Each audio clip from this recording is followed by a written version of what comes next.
Hello and welcome to the All-American Maker Podcast.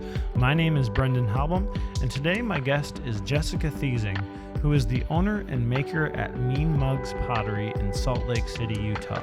Jessica is the maker of our All-American Maker coffee mugs that are exclusively available on patreon.com/Brendan Halbum. By joining our mug club, you are getting a year's subscription to exclusive content by All-American Maker, only available on Patreon to our Patreon supporters. Thanks for listening and enjoy the episode. Hello, Jessica. Hello. How's it going? Thanks for having me. Definitely. Coming to visit. This place is amazing, and it's been really cool to see the process of how you make these mugs from the clay and form it into a mug and how all that works. And why don't you tell us a little bit about yourself and how Mean Mugs started as a business? Sure. Happy to. Well, myself, I moved to Salt Lake in 2011 with my husband and my daughter. I moved here actually to do government work. I'm an urban planner by trade and I do economic development work. So I've worked with a lot of small businesses in my career. And I decided after a while, I've also always been a potter, always been a creative, need to have my hands in clay doing, it was a part of me. So while I was always working, I was either part of another co-op or, so in Minneapolis I was part of a co-op and we just collectively made things. And then when I moved here, I taught at a local shop. And that was really how this whole business started.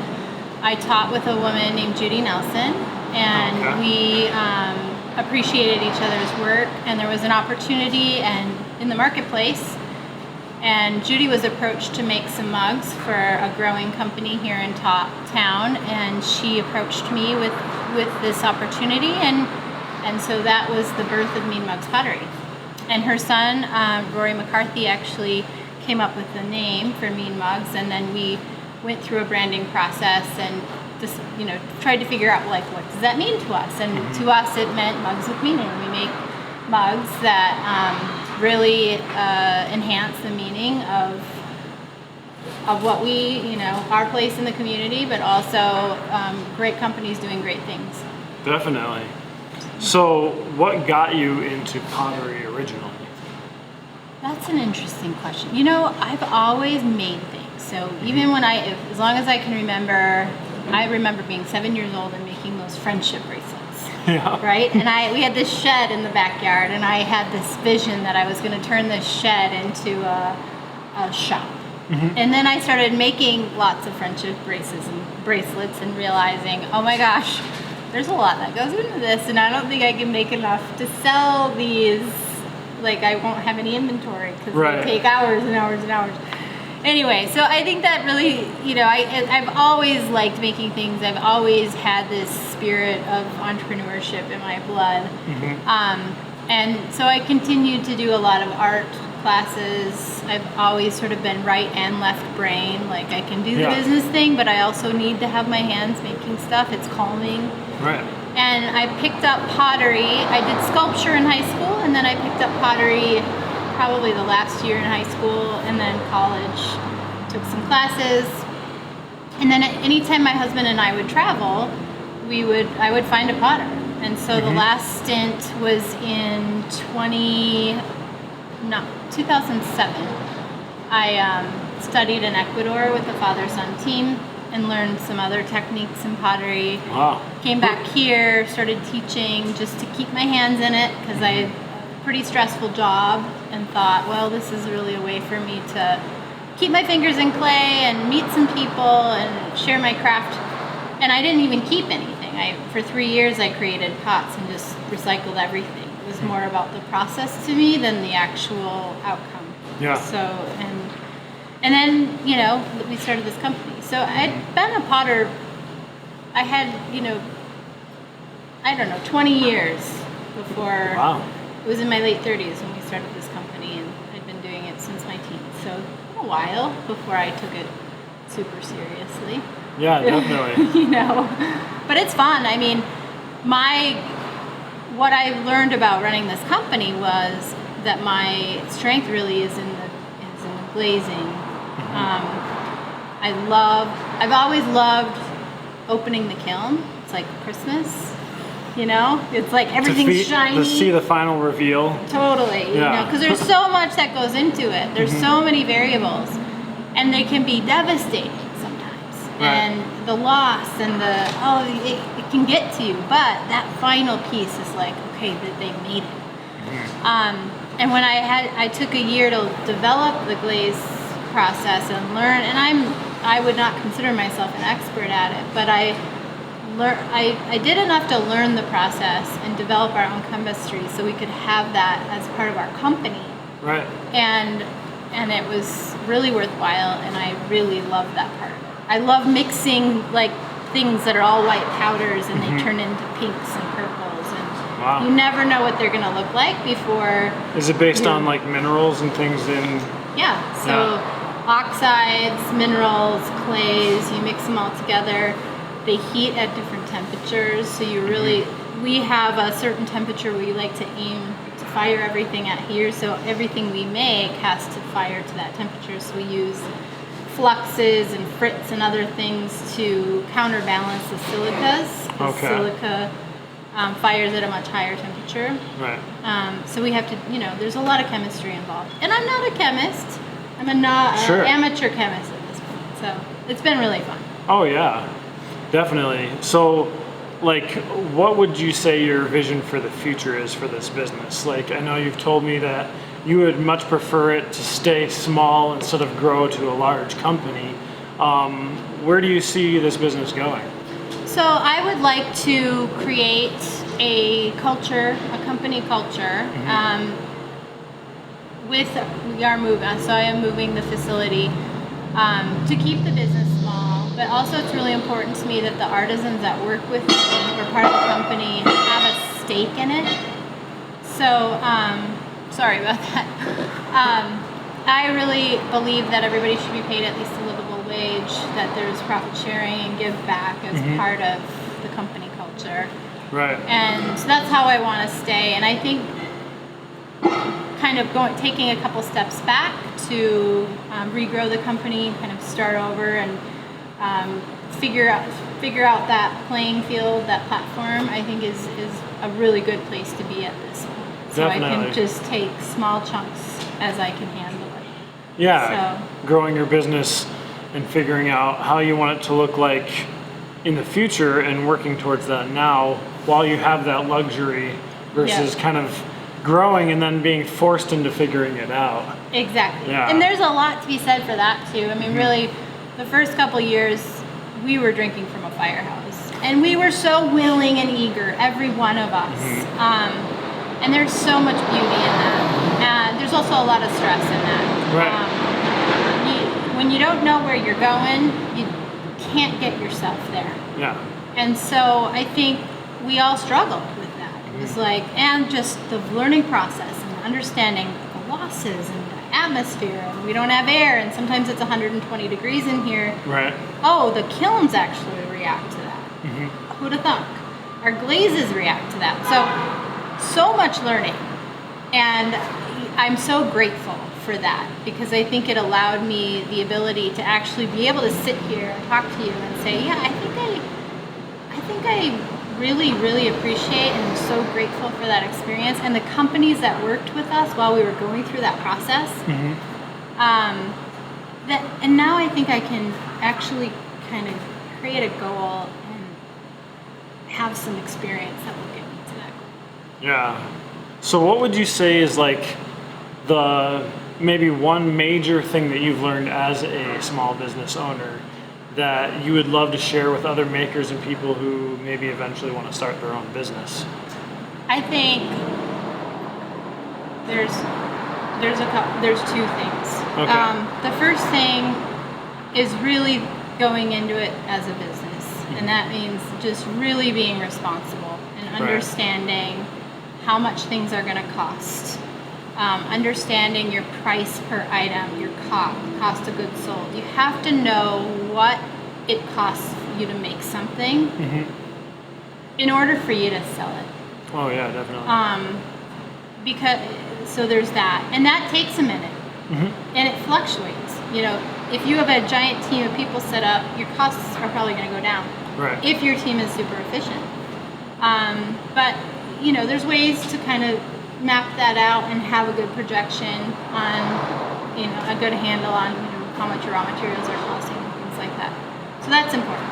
And the second thing is understanding your team, everybody around you, and really trying to connect and so that everybody understands each other, because it's really stressful when your small maker businesses are generally undercapitalized. We certainly were. And it's really hard to start any kind of maker business on a shoestring. It can be done. We've done it. This was a collection of people. It wasn't me. It was the people I had working with me. And it can be done, but there's a lot of heartache that goes along the way. I think the second thing is understanding your team. And understanding who's on your team, what their needs are, what their skills are, and more importantly, what roles are. I think one of the challenges with starting a small business is just everybody's doing everything, including you. You're wearing a million hats. You're the lawyer and the producer and the run to Target person or whatever, wherever you're going to get stuff. And that can be really hard. Definitely. And your team too. They're all wearing a lot of hats, and really most people just want to know what they're doing when they're coming into work. And so I feel like one of the things I really failed at is really honing in on what the roles were and having us all own those roles. Kind of like managing everyone's expectations for what you have for them. Right. Like I've dealt with that in working for other people in the past, where I was like, I don't even know what you want me to do. Like, I'm here and I kind of have an idea, but I feel like I'm having to figure it out on my own. And sometimes you'll throw me a curveball and I'm like, wait, that's part of what I'm supposed to do? Yeah, right. And yeah, like it's a huge component, especially as somebody who's working for someone, to know like I want to get behind you 110%, but I need to know what you want. Exactly. And it's hard to know what you want or what you need. And I think as entrepreneurs, we see a lot of things, and our brains are always going a million miles an hour, and we just assume people can read our minds. Right. And even if they get somewhat close, we're like super ecstatic. Yes, that's exactly what I didn't know I wanted you to do that, but yes, that's what I want you to do. You know? And I think we as humans just don't operate well under those circumstances. I don't know how to avoid those things, but I do know that I realize at this point, like, just how important really thinking about those things are as you're starting, because I think it would have helped us out a lot. At the end of the day, we had great talent. We have great talent. We had great talent. And we learned a lot from each other, and we've learned and grown. And now where the company is at, I'm here, and my two of my teammates are in Sheridan, Wyoming, and they're doing a pottery up there. And I think that's great, because I think, they're extraordinarily talented. I know they're going to do great things. And I'm here moving the business and, kind of refiguring out where I'm going to go. So it's also very exciting for me. Definitely. So what exactly do you guys do here? Like, I know you make pottery and you make beautiful coffee mugs. Yeah. But what would you say that you do here? So, we do that. We make pottery and beautiful coffee mugs. So we specialize in products for other businesses, and that has been the specialty since we started, which is a branded promotional product that businesses can utilize to showcase their own brands, but they're handmade. Right. So we have a process down, and that process allows us to really make a unique cup. Even though it's a similar cup, they all look different based on everybody's brands. So they can really enhance a branding process or project. The other thing that we do here is we make our own mugs for retail. So we have hand-thrown products, we have hand pressed products. I don't need to go into the difference of those things. They're all handmade. Sure. It's just, it allows for certain different price points and different types and styles of mugs. Mm-hmm. And we really specialize in drinking vessels. And so where you might see in the future, something I'm working on is even smaller cafe style mugs, whiskey glasses, things that people love, shapes that fit in your hand, that feel good to drink out of, that you know, I want to produce the mug that everybody fights over in your house, right? Oh yeah. So that's my goal in a nutshell, mm-hmm. you know? And I think that's the future for us, is really making small batch runs of products that people love, that I can handle, mm-hmm. Being a small company. And I want to continue to train artisans and enhance that profession, because we're losing that. We're losing, I believe right now, we're losing people's ability to make things because they can't make any money at it. And I want to change that. Mm-hmm. I want, you know, making pottery is not a get-rich-quick scheme. No. As a matter of fact, it's a get-poor fast scheme. But I love it, mm-hmm. And I think I'm at the point where I can do something with it and hopefully make a living and provide a living for a small group of people that want to work with me. Yeah, that's incredible. Like, at one point I thought about the same thing with my candles. I was like, oh, I'm gonna grow and I'll be able to hire some people and create jobs. Mm-hmm. But then I realized what that would entail. Yeah. And I haven't gotten there yet. But I do think that is a valuable resource, not only to hire people and create jobs, but to teach them these artistic like ways of making things that, you know, if they're like, say, half a dozen to 25 people on the planet died tomorrow, those things would be gone. And so It's like, yeah, people know how to make mugs, but I maybe know of like 5 like either companies or people that actually do custom mm-hmm. pottery with a logo on the side. Like, it's a kind of a very minimal, narrow window of people that actually know that art and know how to do it well, where it actually looks decent. And that's a huge thing to either grow a business as, or to pass on to other people as a knowledge that they can then utilize in their own profession. Yeah. I think that's huge. Well, thanks. Yeah. I hope it, you know, the glimmer is still there, you know. Mm-hmm. I've had some success. I've had failure too. And I've learned way more from the failure than I've learned at the little bits of success. Right. But I'm so grateful for the opportunity to fail. And I'm so grateful for the companies that have believed in us and allowed us that flexibility and failure.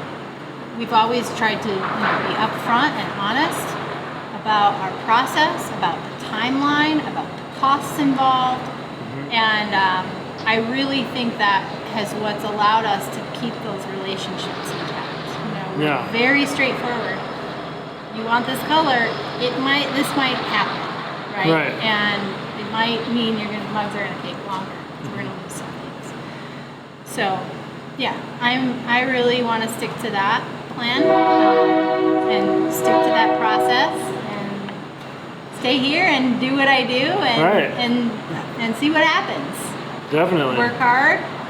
I'm always sweaty and, you know, tired at the end of the day because it's very mm-hmm. physical and labor intense, but I love it for that reason. Yeah, that's incredible. Well, thank you for sharing. Absolutely. And if you guys didn't realize, we are next to a train track and several other things. So if you're hearing all of that noise, that is why. And it's just been an incredible opportunity to come here and spend some time with Jessica and her husband, checking out her shop. And if you guys like what you heard today, I will link below more information on her business.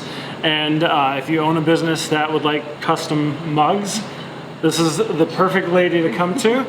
And also, if you want to subscribe and click the bell to get notified whenever we post a new video, have a great day. Thanks again for watching today.